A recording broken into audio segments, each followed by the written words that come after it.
if we had some bureaucrats from the European Commission here, they would say we have to harmonize the names because there are 3 Richards, we should have 5. But because they're so incompetent, we probably all wind up with the last name Zunrich, which none of us would know how to spell except for this guy over here. As the last speaker, I get to be short because a lot of people already covered the material I wanted to discuss. And plus, I thought if I said anything too interesting, Richard would get up and show more slides, so I want to be careful not to do that. So I just want to make 2 points. I want to make a broad point about regulation and cost and benefits. Because sometimes you talk to a businessman and regulation is nothing but cost. You talk to a government bureaucrat and regulation is nothing but benefits. In reality, it's both. And what you need to do is figure out how to do cost-benefit analysis intelligently. So if you're a regulator and you're in charge of traffic safety in your country, you obviously want to have fewer deaths on the highways. And if all you were doing is looking at benefits, you would say, let's have a speed limit of 5 kilometers an hour.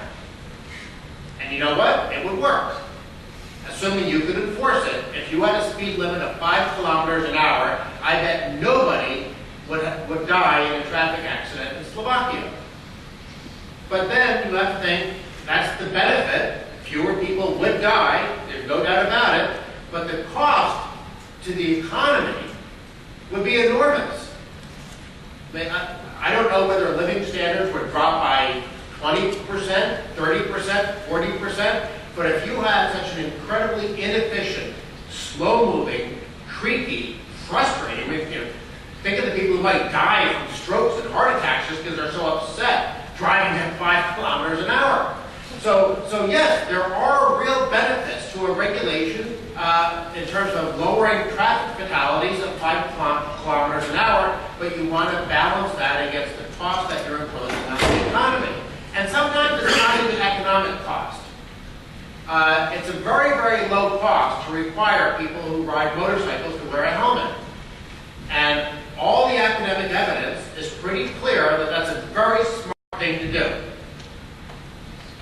But does that mean you should do it? What about people's freedom to be stupid? Isn't that a legitimate part of human existence, the right to take a chance? If you go parachute jumping, some people like to do that as a hobby.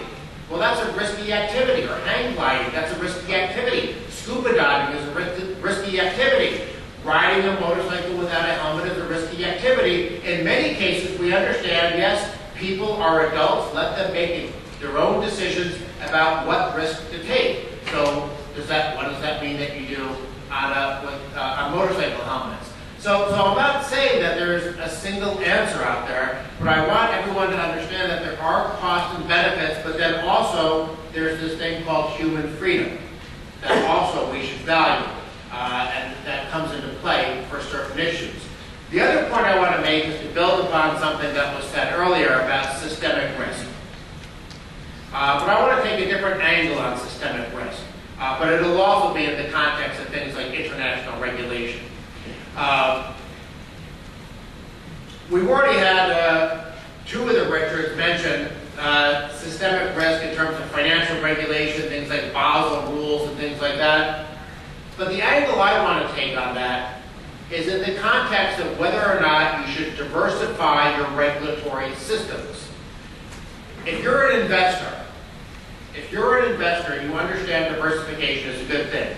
You don't put all your money in an Apple stock, because even though it's been a good stock, maybe that's risky. Maybe Apple stock will fall in value in the future because new companies will start up that will, like Samsung is taking a lot of business from Apple. Maybe there'll be other companies like that. So maybe Apple stock isn't, maybe it's a good stock, but maybe it's not. You wouldn't want to put 100% of your life savings in Apple stock. You wouldn't want to put 100% of your life savings in Greek government bonds. We sort of know that already, but maybe 5 years ago we didn't know that.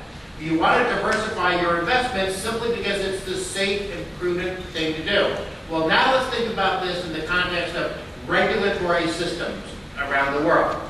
Because you have in Brussels bureaucrats who say that there should be centralized banking regulations, centralized banking rules in Basel, you have people who say that there should be global banking rules and global regulations. And of course, the OECD wants to have global tax rules and tax regulations and things like that. But let's stop and think about whether it makes sense. If we have a saying in the U.S., don't put all your eggs in one basket. That's simply another way of saying you want to diversify your risks. What happens if you have a centralized rule, whether it's for Europe or for the entire world, and what happens if that rule is wrong? You have catastrophic consequences because the rule is imposed on every country. Every country is forced to make the same mistake, and maybe it's because there's the wrong weighting about risk of government bonds. Maybe it's the wrong weighting of mortgage-backed securities. We had that mistake with our credit rating agencies in the U.S. Who knows what the mistake would be? That's part of what makes an economy difficult. We can't predict what's going to happen. But if you have one set of rules that's imposed on everybody, then if there's a mistake, it becomes a huge mistake.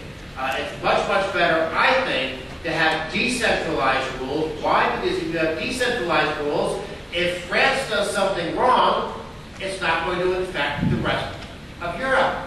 If Slovakia did something wrong, it's not going to affect the rest of Europe. Look how Iceland screwed up its financial system. Let's be thankful that Iceland's rules weren't imposed upon all of Europe. So systems diversity is a good idea. Regulatory diversity is a good idea in the same way that investment diversity is a good idea. Now, it doesn't mean that it's a cost-free approach, because if you have systems and regulatory diversity, if you're a big company, you might not like the fact that, if I'm going to do business in Slovakia, I have this set of rules. If I do business in Denmark, I'll have this set of rules. So just like I said at the beginning of my presentation, there are costs and benefits to every approach. There's a cost and a benefit to having different regulatory systems. But there's a very important benefit to different regulatory systems in terms of innovation, diversity, competition among those systems. So if one country is trying to regulate too much, it loses business, and that sends a signal to the politicians and the regulators, maybe we're being too onerous and putting too many burdens on our companies.